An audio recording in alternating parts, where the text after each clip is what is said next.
Hey guys, welcome back to today's video. Today is Wednesday, July 23rd, 2025, and today we are going to be talking about the state of North Carolina and the expectation next week. Axios now reporting that Governor Roy Cooper, the former Democratic governor of North Carolina, is set to announce that he is indeed running for U.S. Senate in the 2026 midterm elections. Some of the biggest news we've seen thus far for Democrats across the state of North Carolina and arguably Democrats across the United States of America. And the big reason for this is because Roy Cooper has been this Democrat that many Democrats, from Chuck Schumer to Kirsten Gillibrand to even candidates across North Carolina, have been actively looking for Governor Cooper to run in the 2026 midterm elections. This is a scoop from Axios that they did early on in January. They were some of the first people to ever report that Governor Roy Cooper was actually leaning towards running for Senate in 2026. But back in early on 2025, January, just 10 days after Donald Trump had been inaugurated, there was a lot of discussion around who might face up against Republicans in the 2026 midterm elections. And it was Axios that said that many of the top Democrats are looking to Roy Cooper as an opportunity for a pickup in the 2026 U.S. Senate elections. And they were right. When you take a look at all of this reporting and all this conversation, many of the Democrats were hopeful that Roy Cooper would make an announcement, but he actually was going to decide supposedly by the end of June of 2025, to which we heard radio silence, a lot of expectation that maybe he might not run, and instead was changing his mind. But now a lot of Democrats, I'm sure, are experiencing a collective sigh of relief as he expects to make this announcement sometime next week. And so this is pretty big. I think Roy Cooper planning to enter into the U.S. Senate race in North Carolina has given Democrats the best opportunity at winning a Senate seat in North Carolina since Obama's first election in 2008, which just so happens to be the last time that North Carolina voted for a Democrat on the Senate level. When you take a look at the Senate map in North Carolina and the math here over time, you'll find 2022 to the GOP, 2020 to the GOP, 2016 to the GOP, 2014 to the GOP, 2010 to the GOP. But it was in 2008 where Kay Hagan defeated Republican incumbent Elizabeth Dole in North Carolina by 8.5%, which was the last time that Democrats were able to win North Carolina. And it just so happens to be the last time that North Carolina coincided with a Democratic wave across the country, 2008, 2018, and potentially 2026, depending on how it goes. But Governor Roy Cooper making this announcement is huge for the Democratic Party. This is one of the prime target seats for Democrats in the 2026 election. When you take a look at the map and the math they are working with, Democrats have 47 seats. Every single blue seat on your on your map right now, on your screen right now, on this map, are currently held by Democrats. So even if it's a lighter blue and a darker blue, both of them, regardless, have Democratic incumbents. It just is a distinction between retiring incumbent and running incumbent. North Carolina has a retiring Republican incumbent, Senator Thom Tillis, who we've talked about at length on this channel, and for good reason. He was bullied out of the race by Donald Trump. Donald Trump is set and has endorsed his daughter-in-law, Laura Trump, to run in this race, and it looks like there might be a Trump on the ballot in the 2026 elections. But the point that I'm making here is that Democrats coming at a position where they have 47 seats and are looking to win Senate control sometime in the future, maybe not necessarily in 2026. Sure, they'd like that, but they know it's unrealistic. 2028 is the target. They need to win at least 2 seats and maintain control of all of the seats they have right now if they want a pathway to the Senate majority come the next presidential election. And so North Carolina is one of those states, one of 2, that the Democratic Senatorial Campaign Committee has very publicly said they are targeting. Maine is another one of those states. And if they can get both of them, again, assuming they win all of the other states, it puts them 1 seat away from winning Senate control if they win the White House and 2 seats away if they don't.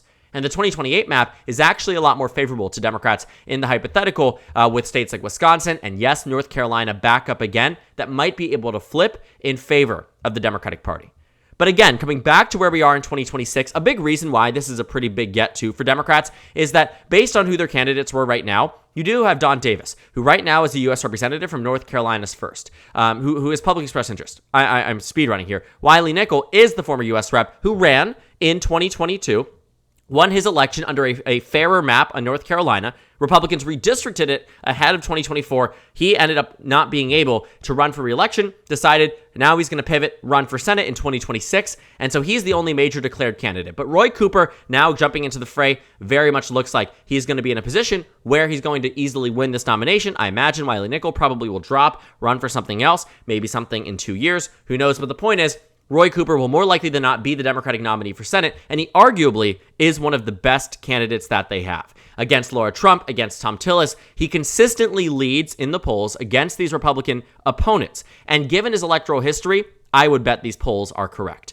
Because what put Roy Cooper on the map for Democrats was that after they lost North Carolina on the presidential level, they knew they needed somebody exceptionally strong who could withstand the test of time and could be in opposition to Trump in a way that still wins over many of those Trump voters that might be necessary to win in the 2026 elections.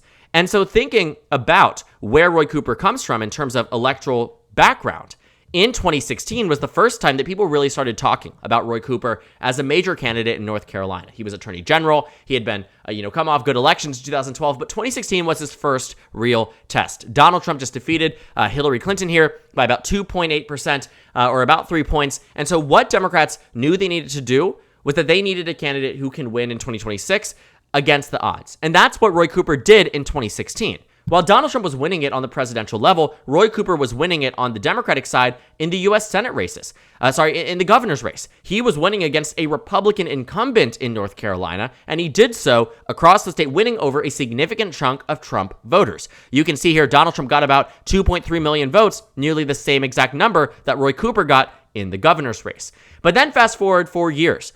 Donald Trump wins North Carolina again, and a lot of people thought, okay, Pat McCrory was an unpopular Republican incumbent. It doesn't make sense for Roy Cooper to be able to win this time. We're going to run our Republican lieutenant governor who won alongside the same ballot as Roy Cooper by a more significant amount just 4 years prior. Well, guess what happens? Dan Forest, the Republican lieutenant governor, decides to run for governor, and he loses to Roy Cooper by a margin of 4.5%, nearly a 5-point margin, again, in a state that Donald Trump is winning. And Roy Cooper, in this election, you can see here, especially in comparison to 2024, ends up being, until Donald Trump wins the presidential election, the most voted for candidate in North Carolina history at this point. So you find that it's pretty significant. Roy Cooper being able to get 2.83 million votes in the governorship is absolutely impressive. But what it does show is that running alongside the same ballot as Donald Trump, which has doomed many Democrats across the country, it did not doom Roy Cooper. So now in 2026, with the possibility he might be faced up against not only someone who represents Donald Trump, but is Donald Trump. His daughter-in-law, Laura Trump, who says she'll announce by November 27th, 2025, she already received the endorsement from Donald Trump. Chances are that she's going to run against whoever decides to run in this primary, but chances are she'll be the Republican nominee for Senate. Faced up against Roy Cooper easily wins the race. Does it mean he won't have to fight for it? No. But he will win by a margin that I think will impress a lot of people.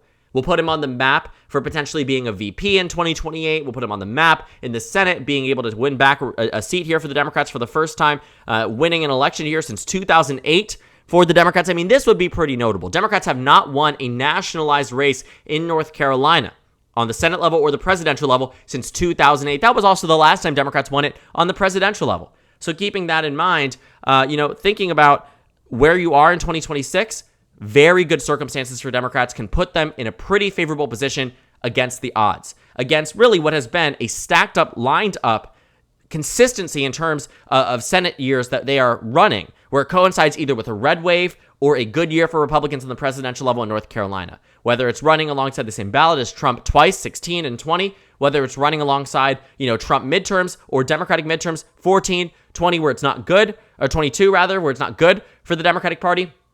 It'll be interesting to see. And looking at 2022 as a great example, too, of how, this state certainly has trended towards the Democratic Party. Even if Donald Trump was able to win it in 2024, the margin here is less impressive than it was in 16. He won by 3.2. In 16, he won by 3.7, despite almost every other battleground state getting more Republican than it was in 16. North Carolina did not.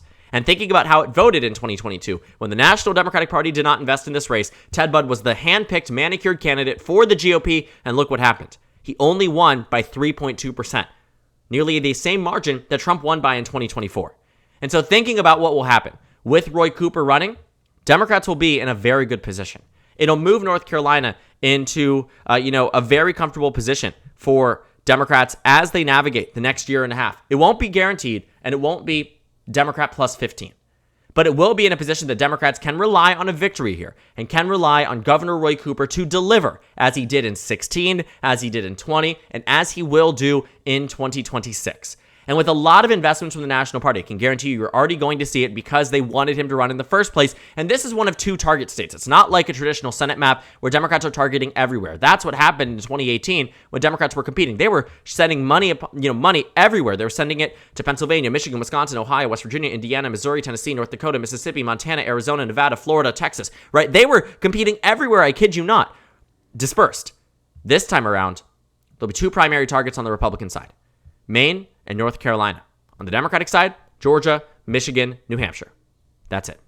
And so looking at what we'll see, a lot of investments for a candidate who has already proven his electoral worth, running against likely the daughter-in-law of the unpopular president of the United States. You could not write a better set of circumstances for Democrats in North Carolina, and it very much seems like 2026, at least for the first time in a long time, will finally be their year. So thank you guys so much for watching this video. Make sure to comment down suggestions below. Subscribe on the left if you haven't already, and check out the Instagram and Twitter. At the top left of the screen, there's also a Discord server for you to go ahead and join. On the screen, there's a video for you to watch, and then a playlist for my 2026 Senate election analysis videos. Again, thank you guys so much for watching, and I will see you all later today.